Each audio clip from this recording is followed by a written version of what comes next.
अस्सलाम वालेकुम। नवा भी मार्केट च आ गया जी। और मैं बड़े दर्द दिल के साथ एक जुमला आपके हवाले रखना चाहता हूँ। ये भी वही तो नहीं सोच रहे जो मैं सोच रहा हूँ। सोशल मीडिया का दौर है। कितना अच्छा वक्त था, लोग अपने अपने उलमा के पास जाते थे, उनसे मसले पूछते थे, फिर इंजीनियर आ गया।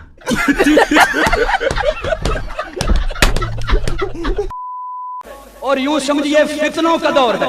ये सारा इंजीनियर का वो फैलाया हुआ फितना है। लोग उलमा से असलाफ से मुतनफर हो रहे हैं। और सोशल मीडिया पर बड़े बड़े नाम नहाद इस्लामी वो बैठकर अपने मनपसंद बंदे सामने बिठाकर, ये क्या हुआ? तेरे ही लोग, और लोग तो बिल्कुल मेरे नहीं, सारे ही आपके थे। आप में से रियल टाइम कितने लोग हैं कि जो दावत हक कबूल करने से पहले बरेलवी थे? जरा हाथ खड़ा करें। हाँ जी। चीटिंग करता है तू, चीटिंग करता है तू। उनके हाथों में पर्चियां पकड़वाकर मनपसंद सवाल लिखवाकर सहाबा पे तबर्रा कर। हमने कहा ये दाढ़ी और पगड़ी रख के झूठ बोल रहे हैं। 2-3 बंदों को सहाबा इकराम आपने बना दिया।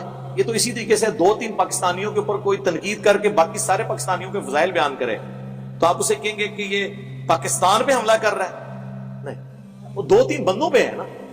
2-3 बंदों का कहा करें, और वो तनकीद खुद नहीं करता, वो करता है जो बुखारी मुस्लिम में उनके बारे में हदीस मौजूद है। ठीक हो गया जी। और मेरा जवान उन्हें सुनता है। अगले दिनों मैंने एक की बकवास सुनी। सामने की गल कर रहे हो, और तुम्हारे बच्चों ने मोबाइल ही इंजीनियरों तक को बड़ी तवज्जो से मैं अपने जवानों से मुखातिब हूं। ये 1 हफ्ता पहले की बात है। भाई हमें बताना है कुरान और सुन्नत में क्या लिखा है। उसने बकवास की, मैंने ये किसी से नहीं सुना, मैंने डायरेक्ट वो खुद क्लिप सुना। सारे बुजुर्ग जो है ना वो कहानी ही करा के गए थे।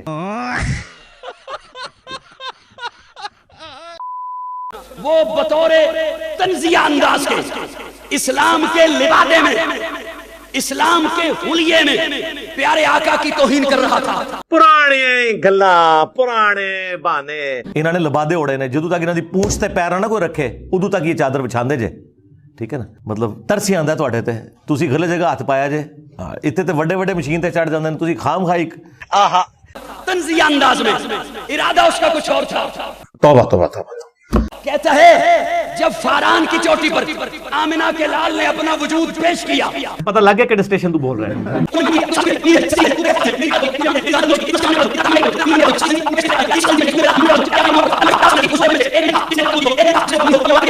और अभी तो रुको, क्लाइमैक्स अभी बाकी है। लेकिन सुनिए, आपका ये भाई, ये जिसकी रगों में खालिस देवबंदी खून है, लख लानत तेरे जम्मन पे।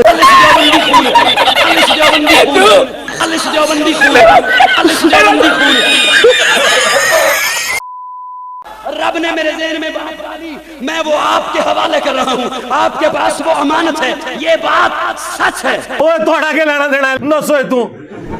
ये बात सच है कि प्यारे आका ने जब फारान की चोटी पे ऐलान तौहीद किया, उस मजमे में एक भी नहीं था जिसने दावत कबूल की हो। मनु में सिखाने हो, कबरों दे पुजारी हो, मरे हुए बाबे को मंगने वाले हो, मनु तो ही सिखाओगे। ये बात सच है, सबने पत्थर उठाए, बात सच है, सबने गाली दी, बात सच है, कोई एक भी मानने वाला नहीं था, बात सच है। लेकिन आपको मैंने पहले बताया कि वहाबी हो, देवबंदी, अहले हदीस या बरेलवी हो या शिया हो, इनके लिए अपने बाबे पहले हैं, बाद में कुरान और सुन्नत। लेकिन मुझे अपने जवान की, सुन्नी जवान के अकीदे को बचाना है। सुन सुना के सुन्नी टुन्नी। सुनिए, रब ने मुझे बात दी है, मैं आपके हवाले कर रहा हूँ। दुख होगा उस पर जो मेरी बात हजम कर गया। अब मैं इनको इनके बुजुर्गों की खबर देता हूं। ये तो कुरान और सुन्नत के दलाइल तो है मुसलमानों के लिए जो कुरान और सुन्नत को माने। हम नहीं इसके साथ एग्री करते, बिल्कुल कोई एग्री नहीं करते। ओए तुम लोगों ने इज्जतें वेल की हैं अल्लाह और उसके रसूल के नाम के ऊपर, चंदे इकट्ठे किए हैं, जदादें बनाई हैं, कोई मेहनत से नहीं कमाया तुम लोगों ने, अल्लाह रसूल के नाम का खा रहे हो और बात ये करते हो कि हदीसें हमें सुनाओ हम गुमराह हो जाएंगे। इज्जतें वेल की अल्लाह और उसके रसूल के नाम के ऊपर, सवारियां सवार की मक्के और मदीने की आवाजें लगाकर और फेंक दी जाके देवबंद में और बरेली में। गद्दार हो तुम रसूलुल्लाह के सल्लल्लाहु अलैहि वसल्लम, पक्के गद्दार हो। इसलिए देखो फिर अल्लाह ने तुम्हारे ऊपर चीज क्या छोड़ी है। हाँ, नबी के जैसा है ही कोई नहीं, बाप बेटे है ही कोई नहीं। तनु सी फतावा शामी सुनाइए दुर्रे मुख्तार के आशिया रद्दुल मुख्तार, जिसमें लिखा है कि अगर आपको यकीन हो कि अपने खून और पेशाब से सूरह फातिहा माथे पर या तावीज लिखने से शिफा हो तो आप कर सकते हैं। ए तेरे बाबे ने कट्टर ठेठ अनफी बोल के तेरे बाबे ने गुस्ताखी की है। कुछ ज्यादा पुराना नहीं है, 1252 हिजरी में ये मरा इब्न अब्दीन शामी। किसी की जरूरत नहीं कि इख्तिलाफ कर जाए। अच्छा, ये इनका एटीट्यूड क्या अपने बाबों के फतवों के बारे में कभी होगा कभी ये मुफ्ती कहेगा कि मैं बहिश्ती ज़ेवर के मुझे वाले ना भेजा करो, मैं बहिश्ती ज़ेवर पढ़ूं और गुमराह हो जाऊं, मैं फतावा अलमगीरिया पढ़ूं और गुमराह हो जाऊं?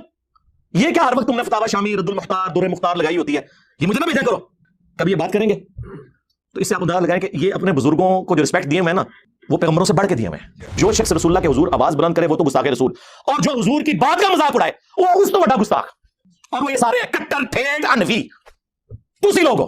हदीस हदीस तेरे सामने हज़रत उमर बैठे हो तो मैं देखता हूं कि वो फिर कि या रसूलुल्लाह इजाजत दे, तुम लोग गुस्ताख रसूल, हदीसों का मजाक उड़ाने वाले।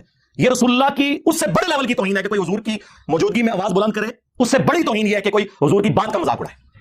वो तो साहबा का नहीं अल्लाह ने बर्दाश्त किया, हालांकि उन्होंने मजाक नहीं उड़ाया, उन्होंने खुद ही बोल के कहा कि हम 1500 साल से अपने बुजुर्गों और क्या 1500 साल तो तुम्हारे बुजुर्गों का दीन है ना, आपके अकीदे कुरान से साबित, ना आपके बुखारी मुस्लिम से साबित, क्या 1500 साल 1100 साल क्या करो? और ना हदीस सुनाया करो बुखारी मुस्लिम की कि सबसे बेहतर जमाना मेरा, फिर साहबा का, फिर ताबईन का, फिर तबा ताबईन का। ये मैं यानी वो उसको एक बिलमफहूम बयान कर रहा हूं। उसके बाद झूठे लोग पैदा होंगे, अमानत में खयानत करेंगे और मोटापे को पसंद करेंगे। और तुम बाल वाले हो, पुराने बुजुर्गों को नहीं मानते, पुरानों के तो हम मुनकिर हो, तुम लोग दरमियानों को मानते हो। पुराने वैसे थे जैसा कि हम हैं। कौन से अकीदे तुम्हारे कुरान और सुन्नत से साबित है? कट्टर हनफी देवबंदी 1866 में देवबंद मदरसा बना है, 1500 साल नहीं सरकार 150 साल पहले तुम आए हो दुनिया।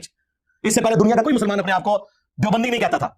और 1904 के अंदर आला हज़रत ने बनाया मंजिल इस्लाम बरेली का मदरसा। इससे पहले दुनिया का कोई मुसलमान अपने आप को बरेली नहीं कहता था। ठीक है, वो अनफी शाफी वाला मामला चल रहे थे, वो भी इतना पुराना नहीं, वो भी 4वीं सदी हिजरी में हुज्जतुल्लाह बालगा में शाह वलीउल्लाह दिलवी ने लिखा कि शुरू है। केड़ा 1500 साल दा दीन, 1100 साल दा कहानी कहानी बंद करो। और फिर आप है कट्टर ठेठ हनफी, केड़े हनफी हो? अल मोहम्मद वाले या उसामुल रहमान वाले? आए ना दाढ़ थले और तो सही मुस्लिम में हज्जतुल वदा का खुतबा निकाल के देखें, नबी इस्लाम ने फरमाया मैं अपने बातों में वो चीज छोड़कर जा रहा हूं जिससे मजबूती से पकड़ लोगे, कभी गुमराह नहीं होगे, वो अल्लाह की किताब है। मुस्लिम शरीफ में सिर्फ किताबुल्लाह का जिक्र है। सुन्नत को मानना किताबुल्लाह ही को मानना है। मैं युती रसूल फक़द अता अल्लाह। अलबत्ता एक हसन दर्जे की रिवायत अल मुस्तदरक लिल हाकिम में वहां पे किताब और सुन्नत दोनों का जिक्र है कि इन दोनों को मजबूती से पकड़ लेना। कोई बाबा पकड़ने के लिए नबी इस्लाम ने नहीं फरमाया, हालांकि नबी इस्लाम के पास तो वो बाबे थे जो छोड़े भी जा सकते थे। कौन? सहाबा किराम, अहले बैत, खुलफाए राशिदीन। लेकिन नबी इस्लाम को पता था कि कुछ अर्से बाद इन्होंने भी तो फौत हो जाना है। आज की डेट में जो रसूलुल्लाह का स्टेटस है वही अहले बैत का और सहाबा किराम का स्टेटस है, सब दुनिया से चले गए। अलबत्ता कुरान दुनिया में मौजूद, सुन्नत का रिटन रिकॉर्ड मौजूद, इसलिए हुजूर ने वो बात की जो आखिरी इंसान तक के लिए बचनी थी। बोल फिर कि मैं वो कट्टर ठेठ हनफी कि जिसके बाबे ने अल इमदाद रिसाले में ला इलाहा इल्लल्लाह अशरफ अली थानवी रसूलुल्लाह को एंडोर्स किया हुआ है। आए ना दाढ़ हाँ, मैं वो कट्टर ठेठ हनफी। कभी इस पर भी पर्ची पढ़ना कि श्री थानवी साहब को अकल के नाखून लेके आप ये क्या बात कर रहे हैं कि इसमें बड़ी तसल्ली है कि तेरा पीर मुतबे सुन्नत है। क्या खुलफाए राशिदीन इस तरीके से करते थे? और फिर आल मोहम्मद के जो अकीदे हैं वो तो मैं पूरी दुनिया के देवबंदियों को कह रहा हूं, सिर्फ 3 अकीदे सरकार, वैसे तो उसके अंदर बहुत कुछ है, 3 अकीदे बताए मैं। इसको कुरान और सुन्नत की रोशनी में आके जस्टिफाई करें। मैं कट्टर ठेठ हनफी साहब, आप आ जाए मैदान में। पहला अकीदा लिखा हुआ है कि हम बुजुर्गों की कब्रों और सीनों से फैज लेने के कायल हैं, निचोड़ने के, टीका लगा के नहीं। वो उनका नहीं, उस तरीके पर जो खवास को मालूम है ना कि उस तरीके पर जो अवाम में रह जाए। और फिर मैंने बताया इनके खवास क्या कुछ करते रहे कब्रों से। अरवाए सलासा में अशरफ थानवी साहब ने लिखा है कासिम नौतवी मरने के 6 साल के बाद कब्र से निकलकर ख्वाब में नहीं बेदारी में दो बन के 2 मौलवियों की सुलह करवा के वापस चला गया कब्र के अंदर। ये खवास का तरीका है। आम बंदे तो भी क्या गुजरा। और बड़े इनके इस तरह के कब्र प्रस्ती के वाकयात हैं, मैंने पूरा रिसर्च पेपर नंबर 6 लिखा है, कब्रों से फैज के अकीदे का तहकीकी जायजा। फिर दूसरा उन्होंने लिखा है कि हम रसूलुल्लाह की कब्र को अल्लाह के अर्श, कुर्सी और काबा शरीफ से अफजल मानते हैं। एक केड़ी आयत है, केड़ी हदीस है। और फिर तीसरा अकीदा बताया था कि हम रसूलुल्लाह की कब्र मुबारक में जो हयात है उसे दुनिया की सी मानते हैं। दुनिया की सी हयात मुबारक तो हम भी मानते हैं, आला तरीन बरज़खी हयात है, इसमें तो कोई शक ही नहीं, जिसमें मुबारक भी सलामत है, इसमें तो मेरी कई वीडियोस रिकॉर्डेड है। ये दुनिया की सी क्या है? हम जब कुरान और सुन्नत के दलाइल की रोशनी में हजरत मुआविया रज़ियल्लाहु ताला अन्हु, हजरत मुगीरा इब्न शुअबा रज़ियल्लाहु ताला अन्हु, हजरत अमर बिन आस रज़ियल्लाहु ताला अन्हु से इख्तिलाफ रख सकते हैं, तो तुम्हारे मानते शायद कोई नहीं। स्यूती ने लिखा है, स्यूती कौन सा पुराना है यार? 500 साल पहले, 500 साल बाद मैं भी स्यूती पढ़ा होगा, मैं तो नहीं पढ़ गया। हाँ